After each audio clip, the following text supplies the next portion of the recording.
Why? So why this is gone beyond your design? Almost అది దగ్గరగా ఉన్నట్టు అనిపిస్తున్నప్పటికీ పైన డిజైన్ వాల్యూ ఏమో 100% ఉంది సార్. ఆ కన్సంప్షన్ ఏమో 70% పిఎల్ఎఫ్ అంత కన్సంప్షన్ అయింది. అదే that's what I'm saying. Why it is going beyond your design? Poor quality of coal or poor quality of your technology? No, poor quality of the coal. You designed as per the quality of which coal? And the 4,375 kilocalories per kg coal design our bio 4,375 kilocalories. Coal quality lo what is your benchmark like A plus, B plus? And a grade sir. G1, G2, G3 grades ఉన్నాయి sir. Okay. So మన G10 is design sir. G10 sir. Why is the coal you are getting now? Now we are getting the 3,189 kilocalories sir. G10 you are getting. So you are not getting G9. Why it's not available in the market? Initially at the time of design, sir, Singareni has given. Singareni agreed to supply this G9 quality of the coal, sir. Now they are not able to supply that G9 because it is not available in the mine. So they are now supplying G13, G14 also sometimes, sir. So that is the reason we are burning more coal to get the full load, sir.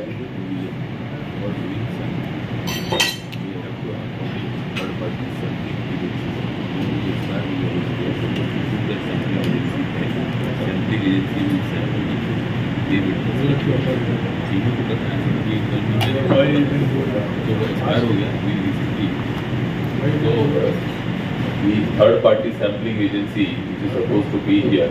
Yes sir, Simfer also. Simfer. So I hope that somebody is available here, they are doing.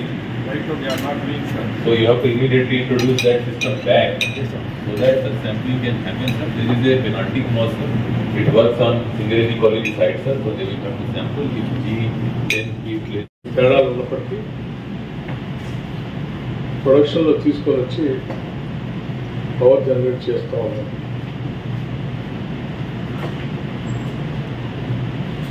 మీరు చేసే ఈ పనులన్నింటినీ కూడా నేను అభినందిస్తూ ముందు భవిష్యత్తులో ఇంకా క్వాలిటేటివ్గా power ప్రొడక్షన్కి ఈ సిబ్బందిని సమాయత్తం చేస్తూ ముందు తీసుకొని పోవాలని చెప్పి నేను అందరికీ కొన్ని సూచనలు చేస్తాను. థర్డ్ పార్టీ క్వాలిటీ ఈ రా మెటీరియల్ సంబంధించి ఏజెన్సీని అపాయింట్ చేసుకునే కార్యక్రమంలో భాగంగా మీరు వెంటనే సంబంధిత అధికారులకి మీ ఫైల్ మూవ్ చేసుకొని అప్పుడు తీసుకోవాల్సింది ఓట్చుకుంటాం. దాంతోపాటు ఇక్కడ సోషల్ రెస్పాన్సిబిలిటీలో కార్పొరేట్ సోషల్ రెస్పాన్సిబిలిటీ దానికి సంబంధించి ఎక్కడైనా పర్మిషన్ చాలా అవసరం ఉంటే కూడా వెంటనే మీరు ఇవ్వటానికి కూడా సిద్ధంగా ఉన్నాం. భద్రాద్రి థర్మల్ పవర్ స్టేషన్ అనేది ఏజెన్సీ ప్రాంతంలో ముఖ్యంగా ఇక్కడ అమాయకులైనటువంటి అనేక మంది గిరిజనుల నివాసం ఉంటున్న ప్రశాంతమైనటువంటి వాతావరణం, అద్భుతమైనటువంటి పర్యావరణ ప్రాంతంలో మనం ఈ ప్రాజెక్ట్ పెట్టారు. సో ఇక్కడ ఉన్నటువంటి ఈ పర్యావరణాన్ని కాపాడుతూనే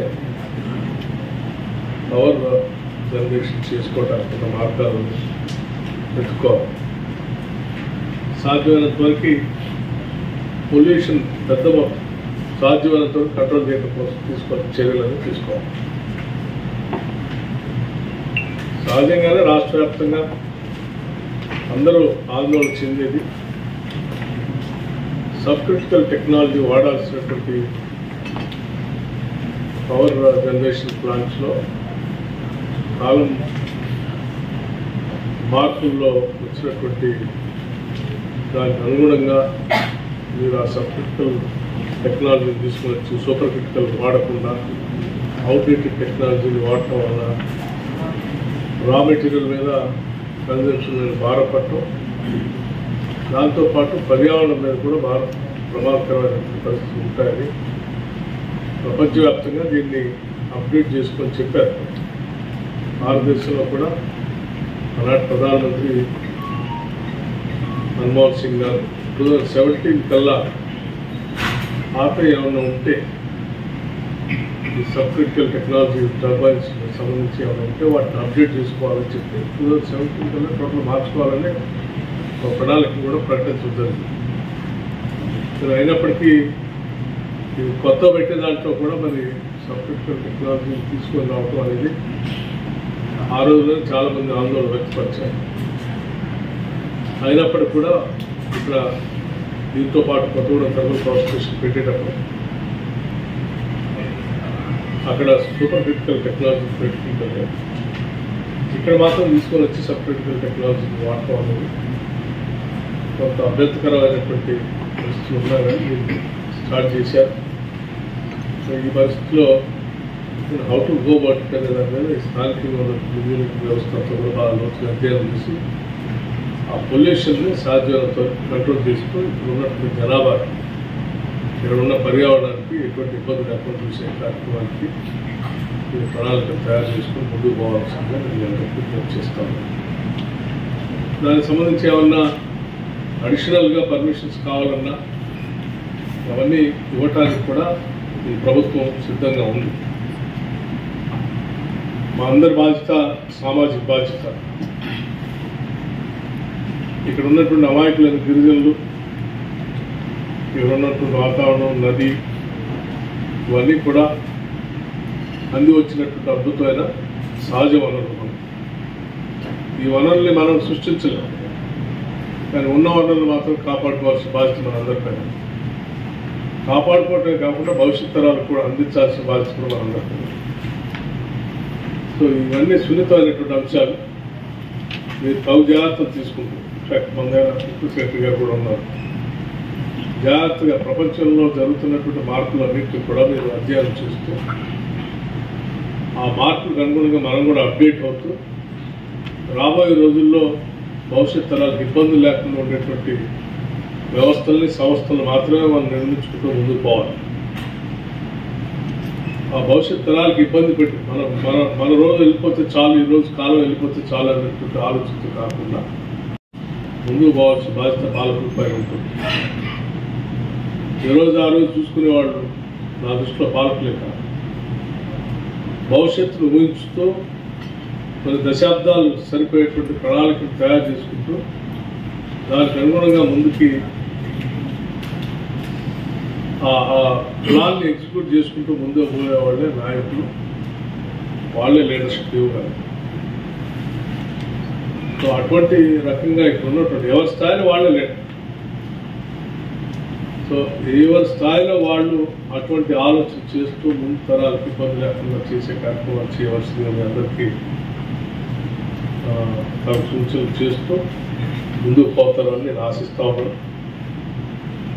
అలాగే సరే, మొట్టమొదటిసారి ఈ భద్రాద్రి థర్మల్ పవర్ స్టేషన్ చూడటానికి వచ్చిన సందర్భంలో మీరందరూ కూడా కొంత సమయం వెచ్చించి ఈ ప్రాజెక్టు సంబంధించిన సమాచారం అంతా ఇచ్చినందుకు ధన్యవాదాలు తెలియజేస్తూ, పనిచేసే ప్రతి ఒక్కళ్ళు మన శక్తివంతమైనటువంటి మానవాళి. Their energy is contributing to the production of this energy. So, ఆ ఎనర్జీ ఇచ్చే వాళ్ళందరూ కూడా మ్యూచువల్ రెస్పెక్ట్తో ప్రతి మనిషిని మనం గౌరవిస్తూ ఇంకా అవుట్పుట్ పెంచుకోవడం కోసం ప్రయత్నం చేయవలసింది అందరికీ సెలవు తీసుకుంటాం. Thank you.